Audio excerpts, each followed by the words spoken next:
বন্ধুরা, আজ আমি কি রান্না করেছি এই যে সেটা শেয়ার করছি। এখানে বানিয়েছি আমি মুসুর ডাল আর মুগের ডাল দিয়ে আমের ডাল মানে টক ডাল। এখানে করেছি চাটনি, আমেরই চাটনি, মানে আমটাই দু রকম, একবার ডাল হয়েছে একবার চাটনি হয়েছে। আর এখানে বানিয়েছি আমি পটল ভাজা। তো চলুন আর কি করেছি দেখাই। আর বন্ধুরা, এখানে আমি মাংস কষাচ্ছি, মুরগির মাংস। এই যে এখানে একটা কড়াইয়ে কষাচ্ছি, আবার এদিকে একটা কড়াইয়েও কষাচ্ছি। এর দুটি কারণ আছে, আমি শেয়ার করছি।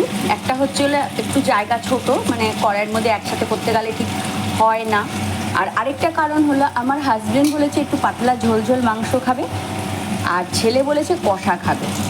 তো ওটা একটা কারণ ছিল, যেহেতু জায়গা ছোট। আর এটাও একটা দ্বিতীয় কারণ, একটা কড়াইটা একটু পাতলা করে বানাবো আর একটা কড়াইয়ের চিকেন একটু কষা বানাবো। তো এই ছিল আজকের মেনু। আর ভাত তো থাকেই, সেটা আর দেখালাম না। তো কেমন লাগলো সবাই জানাবেন। টাটা।